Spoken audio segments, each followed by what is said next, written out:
there's my wife. Everybody wave hi to Dottie right there. The former second lady of the great Navajo Nation. So I tried to get her to come up here, but she didn't want to. But, otherwise, when's the band come on? Oh, have you guys heard August Remedy? You guys got it. This is a stellar program tonight. So, hey, Gavin, nice to meet you, sir. Just walk right by you. Yes, amen. So, without further ado, I just hey, Myron Lizer, you know, Comanche the Shlet, 1200 Bush's Chin, Do Comanche the Shichi, Asha the Shinai. So good to be here this evening. Navajo Washington Office. Miss Navajo, we're in. When Miss Navajo's there, you know it's a great function. But wow, full circle, 2016 to 2020. Last 2 years of President Trump's term, I was able to serve as the Vice President of the Navajo Nation, and favor was given to me. I believe our Creator kind of set that upon me, and we were able to do some great things with the administration, and our trajectory was to do even more things, and then things kind of go as they do. Politics and the administration changes hands, and I've always felt like the Navajo Nation and all Indian tribes need to have a mindset to work with any administration, whoever's in office. True bipartisanship, enjoyed by our tribal nations. So I do encourage all the tribal nations that maybe are a little cool to working with President Trump and his administration. Gavin Clarkson knows very well, working within the administration is something that is needed for tribes to advance us. And as I've always said along the trail of all the speaking engagements that I've had, is that our cups are half full. And if you think your cup is not half full and you're just a little bit cool to working with Trump and his administration, well, they've said all the right things. Madam Speaker, you spoke about it, making government efficient to handle Indian country plight, Indian country needs. We've been arguing, we've been stomping our feet, slamming our fists against the table for decades, right? Lack of funding, change policy, renew policy, archaic laws that rule the books. And last but not least, I feel some beady eyes staring at me. President Nygren and First Lady, I did not see you there. And it's a pleasure to serve here, sir. Did you speak already? Okay, great. And that's what happens when you come late to the party. You don't know what's been said. You don't know who's all here in the crowd, and how can you miss that wonderful hat there with the feathers? So I'm trying to be a feather in his cap as well. Just a little secret there. We're working together, and we'd love to help bring a great, robust package from the Navajo Nation forward to the Trump administration in many shapes and forms. And as I look and scan in the room, you get in trouble when you call out certain people. Eli Crane, Congressman Eli Crane over there, sir. Good to have you in the house. And Mike Westoff there, Kelly Rael, just a lot of people, Jeremiah Coda. These are stalwarts within William Crozier, Mr. White House there, worked with you in the White House very well. I could go on and on, already right behind you. Like I said, I'm already in trouble, so I might as well just say it and make this short and sweet, that I feel like Indian country is the last frontier. Post-pandemically speaking, I think when all of the world's looking to reshore to North America, they should be looking and knocking on the doors of our tribal partners. And the reason is we need the jobs, we need the revenue. We need the royalties, especially when you shut down our Navajo generating station, right? I mean, our Navajo Nation has lost $40,000 to $50,000 in revenue. Bernard Masters, can I say coal? Yes, you can. I think these next 4 years, I think we could say coal, and I'm a big coal guy. But what are the coal?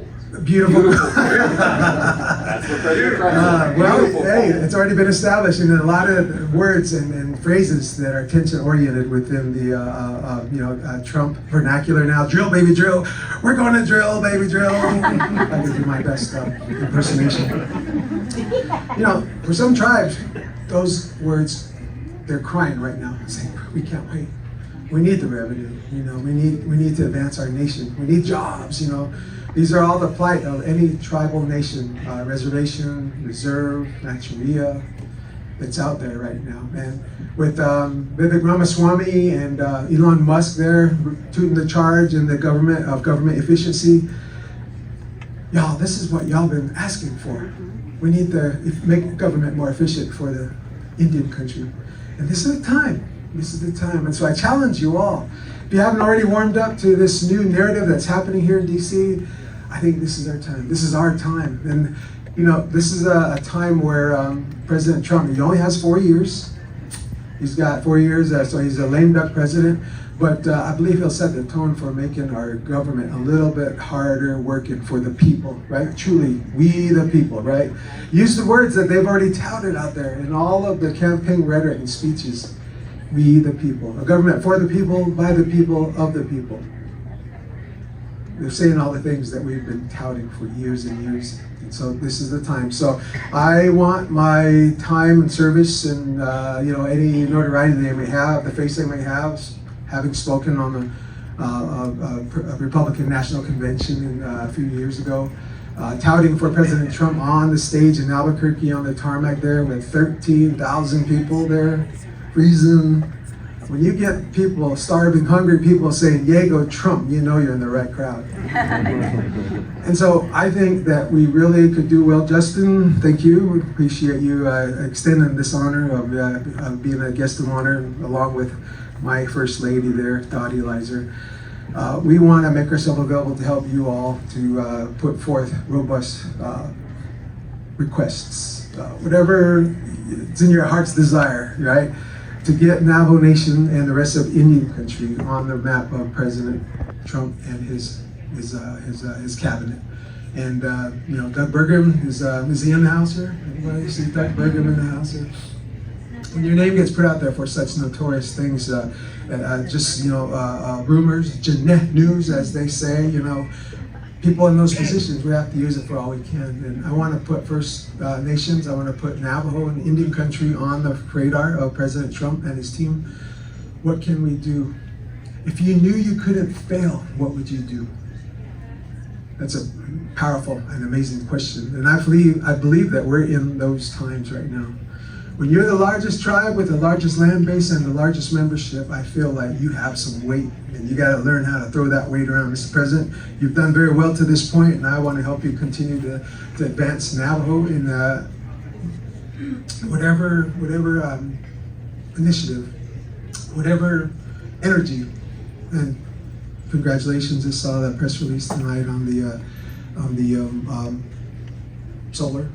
Looking at Gavin now, so he just said coal here. But I feel like when there's billions of dollars out there, Navajo should be leading the charge, helping our sister tribes, advance in every tick.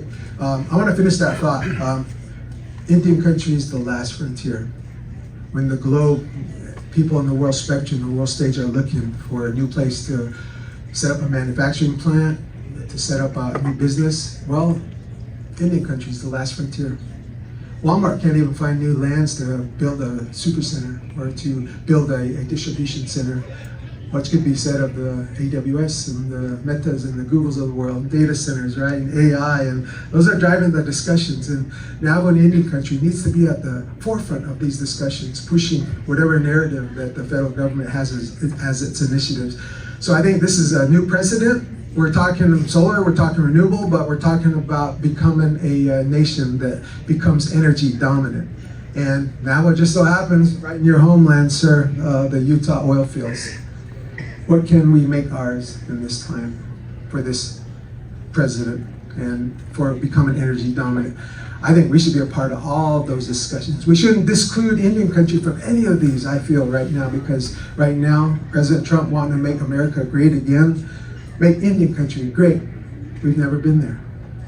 I've always said, and teasingly I'll say this, no hate behind this. How can you build back to a place you've never been? Make Native America great. And we want to do that. So help us marshal out a plan. If we could rebuild other countries, right, after World War II and after the United States dropped the bomb on Nagasaki and Hiroshima and marshal out a plan to rebuild these regions, then I think Indian country stands this. Get in line and let's rebuild Indian country, right? And so, ladies and gentlemen, thank you for this time. Appreciate your watching office and your leadership here, but I also appreciate my wife as well and trying to keep her and say, no, I'm not going to take no high pressure job in DC.